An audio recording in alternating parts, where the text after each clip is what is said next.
Il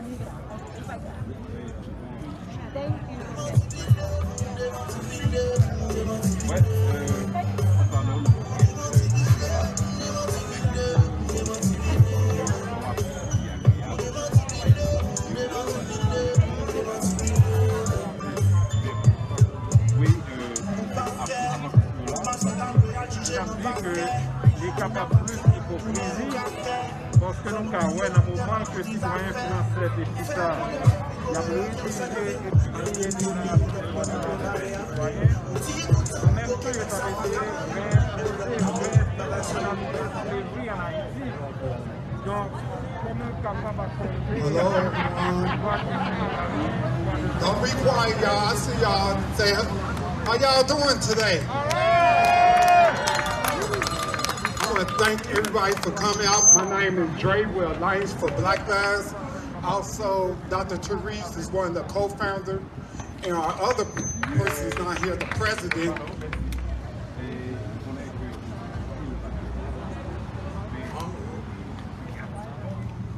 Our president, Keisha Brown, she's not here. She emergency came up in her family, so she's sending her love and support. We are here for our Haitian community. And I want to tell y'all, like Auntie Maxine Waters said, I am pissed. I am mad as hell what I seen at the border. And, you know, it's a devastating just to see our black people, mothers, fathers, and children, and grandparents at the border being whipped. We can't have that in this country. I will not allow this to go on. And, you know, I want to welcome our Haitian brothers and sisters from Haiti into this country. Y'all are welcome here. We're going to stop that deportation, sending our people to Haiti, where our country is devastating right now. They've been through so many hurricanes, earthquakes. The president of Haiti was assassinated. And then some of the people there walked 2,000 miles, like 2 or 3 months to get here, just to be safe and be loved in this country. And you know, we see other cultures, immigrants coming here, and they support them and welcome them here. You know, but when we see black people, black immigrants coming here, they don't get the love. They put them right back, send them right back where they come from for a country that has its devastation. You know, and I'm just mad as hell. I'm pissed. And you know, I just want to love everybody.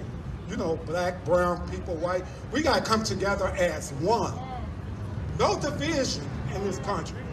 Because you know what? The black people built this country. And we are here to stay in this country. And we welcome black and brown people in this country. Also, I want to thank Love It. She with Baji. She been working throughout the years. 13 years Baji been here for black immigrants.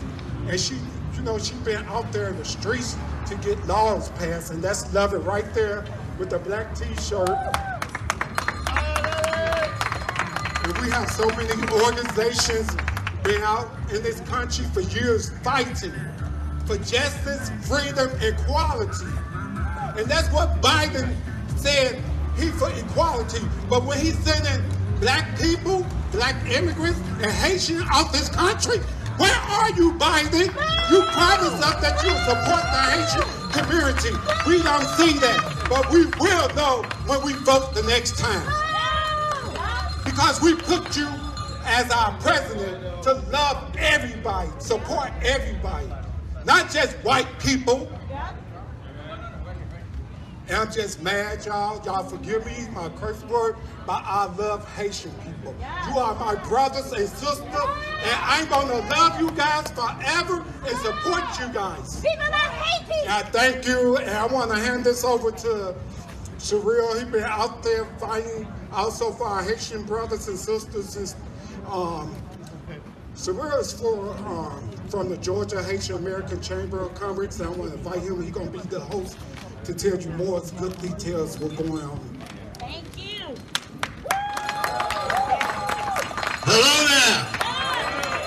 If you're mad as hell, Like Dre, make some noise. If you are an American citizen, whether you're naturalized or born here, make some noise. If what's happening at the border is something you would do as an American, make some noise. No, I got you. See?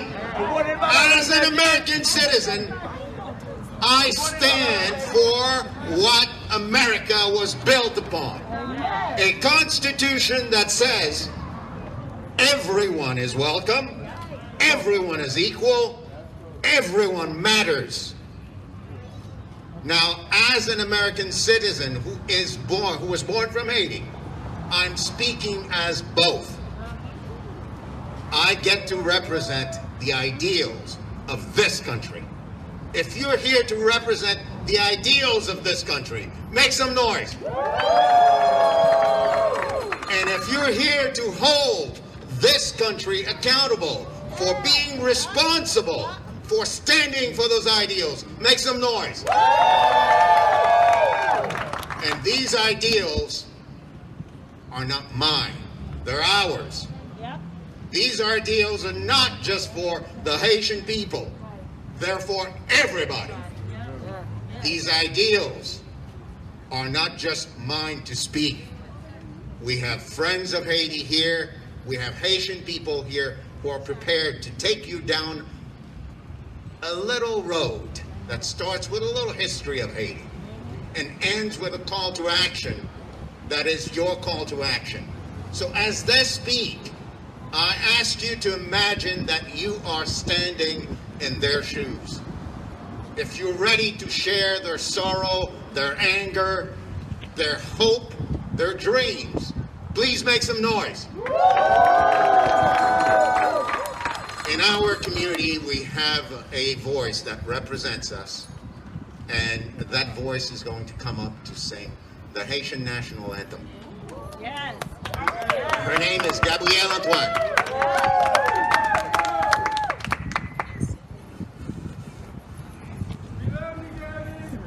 Love you right back. Thank you. Ça va? Merci. Pour le pays, pour les ancêtres, marchons unis, dans nos rangs, point de traître, du sol, soyons seuls maîtres, marchons unis pour le pays, pour les ancêtres, marchons unis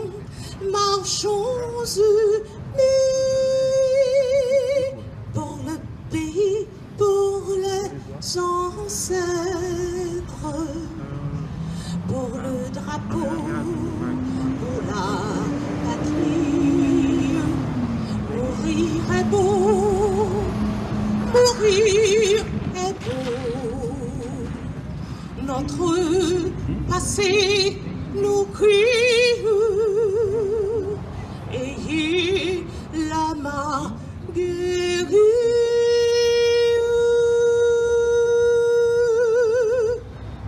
Mourir est beau, pour le drapeau, pour la patrie. Mourir est beau.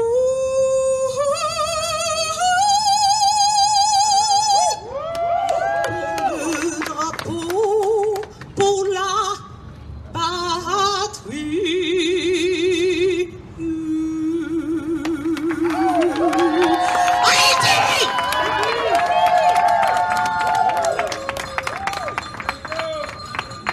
Let's hear it again for Gabrielle Antoine. All right, up next. Now, how many of you know a little bit about the history of Haiti? A little bit about the contribution that Haiti and the Haitian people have made to what this country is. Well, it doesn't matter if you know a little bit or a lot. The gentleman who's coming up knows it all. Franz Bourget is on the board of the United Front of the Haitian Diaspora. And here he is. Thank you, thank you. So that said, I know it all. I know just a little bit more than the average, but not know it all.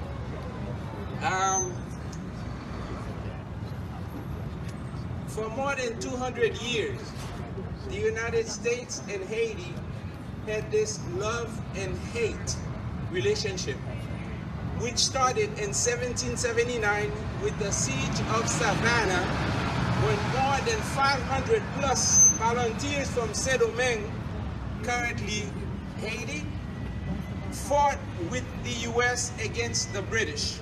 Yes. Inspired by the American and French revolutions, the enslaved Africans of Saint-Domingue decided to fight for their own freedom as well. So in 1791, the Haitian Revolution started, which lasted 13 years. After defeating the French in 1803, Haiti declared itself independent on January 1st, 1804. Thus, Haiti became the first black republic and the second republic in this atmosphere. The U.S. refused to recognize Haiti's independence for 62 years, mostly because the powerful southern slave owners worrying about the impact on their plantations.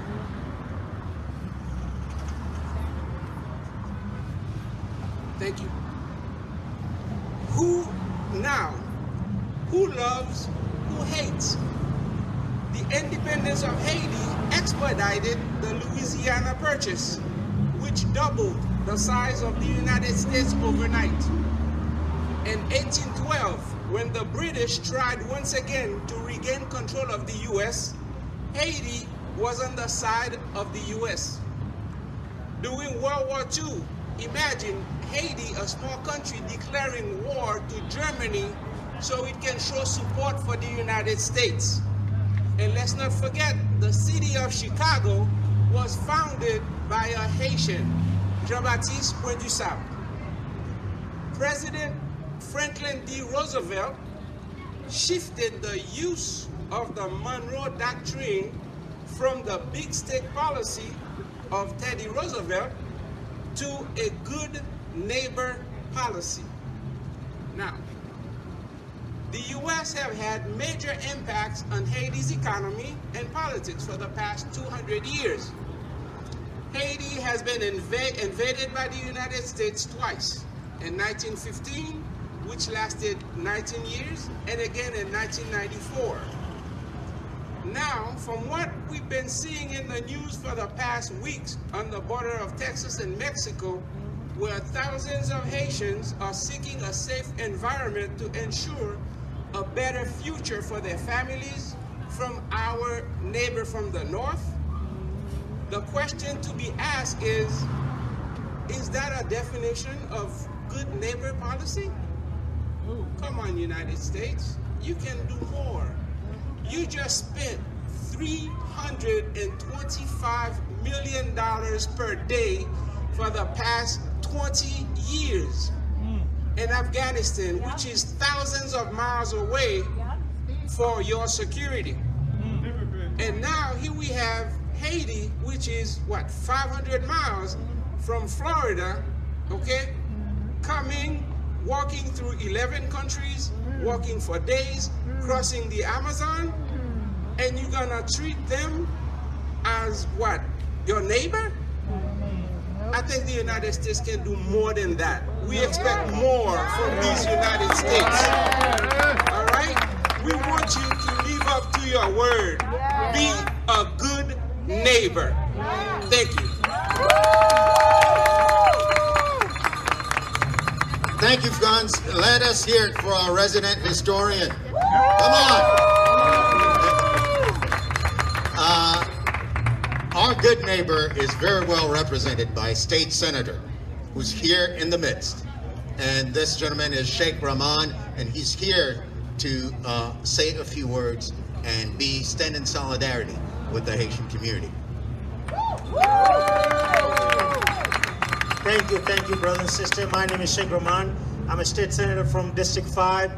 I represent one of the most diverse state senate districts, not only in Georgia, around the country. I represent people from more than 100 different countries, speak more than 100 different languages, and I'm an immigrant. So I stand with the immigrant. I understand what you all going through, my brothers and sisters. You don't have to tell me. I'm here with the solidarity, and I'm going to speak up. I've been to border a couple of years ago. The last time we had a crisis at the border. So I've been there. I've seen what we saw lately on the television. The optics didn't look too good to me as an immigrant. It's never going to look good to me and should not look good to any of you. This is not the country that we represent. This is a country, people like you and me over here. This is what the United States looks like. So we're going to make people accountable. Doesn't matter when you vote for folks to go to DC or the White House or State House or State Senate, we're going to hold people responsible. So I just want you to know, I'm going to do whatever I can within my power. I'm with you all. Thanks for giving me an opportunity. I wasn't planning to speak, but I had a little bit time. I said I'm going to stop by and just say I'm with you all. Whatever I can do, you can count on me. Thank you very much. Appreciate it. Thank you for giving me the opportunity to speak. I'll see you later on. Thank you, Sheikh Rahman. Artists get to touch our hearts. Artists get to say metaphorically or explicitly what we don't dare say. And artists are in the house. There's a lady named Amina who's going to sing for us right now. Amina, welcome. Let's make some noise for Amina.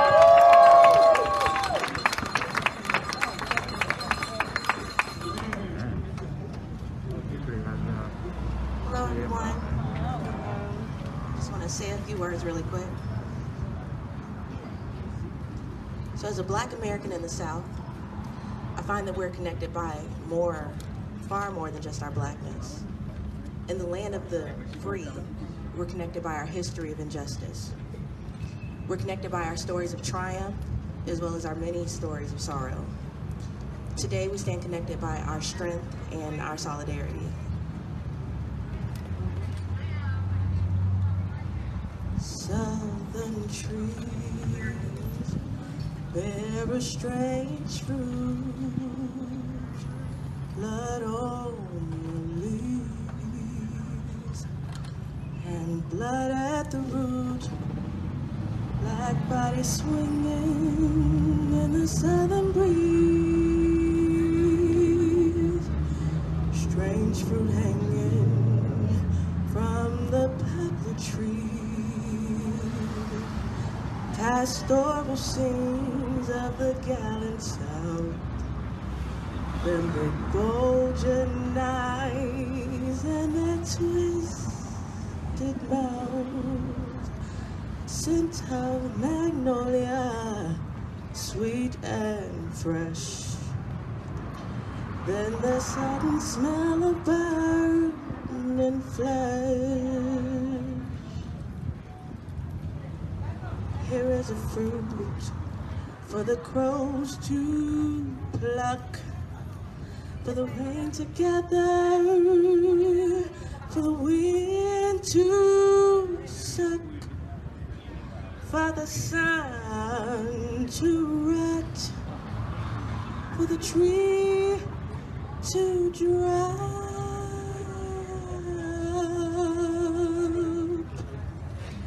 Here is a strange and bitter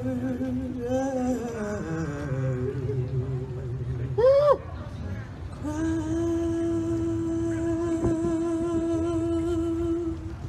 Thank you.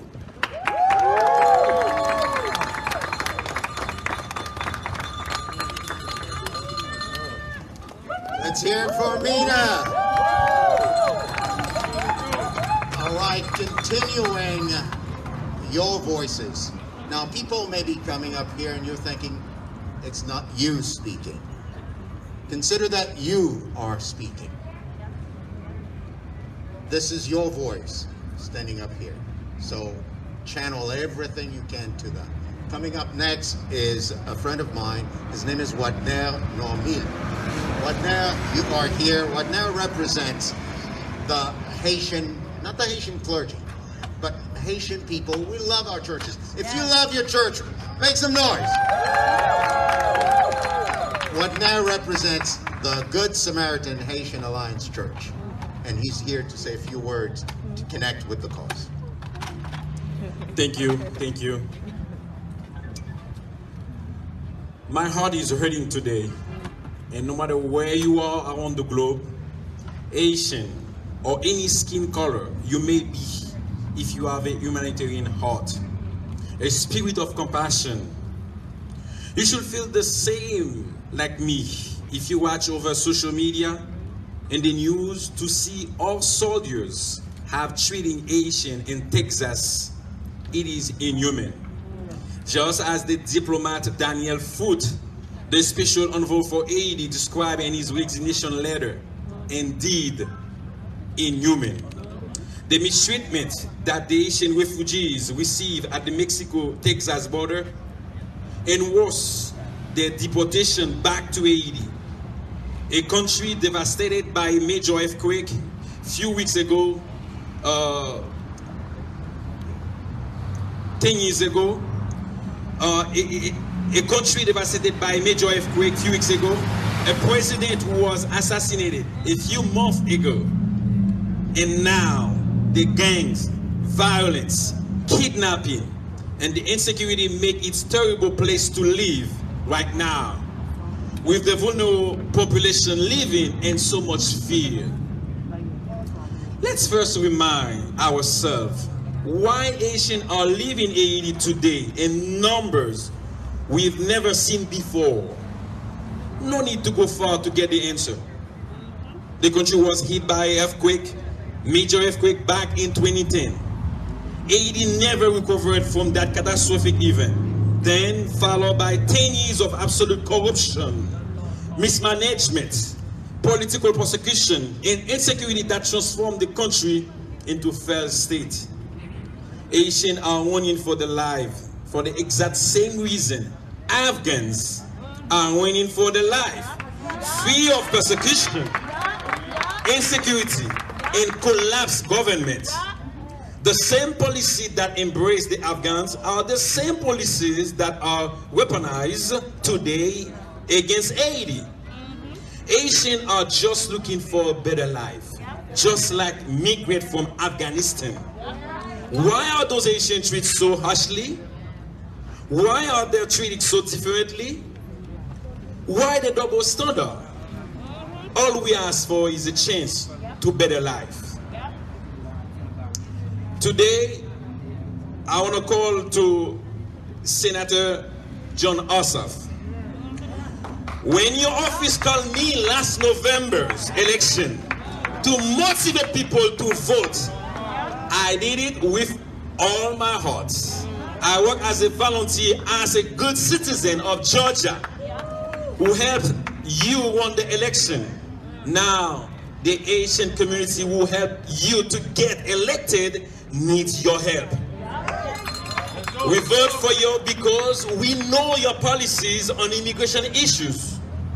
We voted for you because when we ask, should the U.S. build a wall along the southern border, your policy says no. We voted for you when we ask you, should illegal immigrants have access to government subsidized health care? Your policies says no. We voted for you when we asked, should there be a temporary ban on all immigration into the United States? Your policies says no. And we should increase the amount of immigrants we currently allow into the country. That was your answer. When we asked you, should working illegal immigrants be given temporary amnesty? you says, yes, create a simple path of citizenship for immigrants with no criminal record. We don't ask too much today. What we ask for fair treatment. The same way Uber, R&B, Lyft, granted Afghans with transportation. We ask the same for a refugee at our border. Senator Warnock, the midterm election is near. Because of black voters, you won the election by a difference of 93,272 votes. Yes, we want to do it again. Yes, we can do it. But now, the Asian community is calling you for help to stop deportation, to stop racism, to treat our people equally with no regard of the skin color, culture, or ethnicity. USA, I want you to remember all Asians serving the siege of Savannah. Les chasseurs volontaires was the largest black regiment to serve in the War of Independence and the largest military unit to serve in the siege of Savannah. 545 soldiers landed in the city for the 1779 battle are on the third of the French force that sailed from the Caribbean of Savannah rescue. To conclude, the United States is a land of opportunities for those who are seeking a better life, as it has always been. We, as Asian American, we do not encourage immigrants to migrate to the United States illegally. However, we ask that our Asian brothers and sisters are being treated with dignity and fairness, and not as wild animals. We are here today to ask the Biden administration to stop deportation and give an opportunity to our Asian brothers and sisters, just like he did for the Afghans.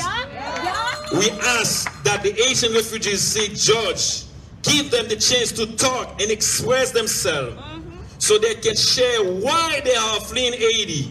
Please hear the voice. Thank you. Let's hear it for What Now Know Me. Up next is a gentleman who's given his entire life. Well, maybe not, but his wife would tell you he does. His name is Wanal Setut, and Wanal stands for Haiti being a developed country in his lifetime. And he stands for that to happen through entrepreneurship. He leads a program that brings entrepreneurs here on an exchange program. They go back to Haiti, create jobs, and lift the country by its bootstraps and make it a developed country. Wanal, come on up, brother.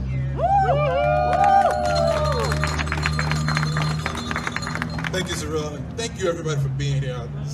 The support is amazing. I want to reinforce some things, and I'm going to repeat these things that I think they need to be reinforced so we can understand what's actually happening here, right?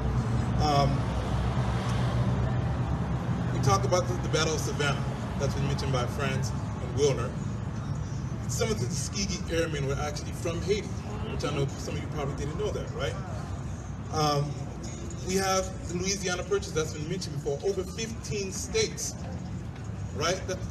That's responsible because of Haiti, right? All of these things are responsible, and I don't call these things contributions. I refuse them to call them contributions because they're American history, they're black history, and it's Haitian American history. So I don't want to minimize it just to contributions because I believe it's a fabric within this country. And this is a group of people, and like Franz mentioned, there's this love and hate relationship. But in that relationship, one thing is very important, is that with any relationship, there has to be balance. And there's one country in this relationship between Haiti and the United States that's had more of an advantage than the other. All right. Now I'm with the Georgia Haitian American Chamber of Commerce, and as Cyril mentioned, I run the Bell Initiative program, and I focus on entrepreneurs and developing them. We bring them here so they can be exposed to what's going on. We connect them to resources, we educate them, and we send them back to Haiti so they can develop the country, so they can build jobs they can create a community where they can feel safe and have the basic needs of life, right? That's very important.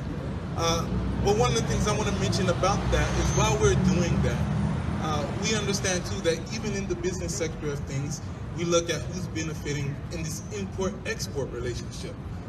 The United States is the #1 country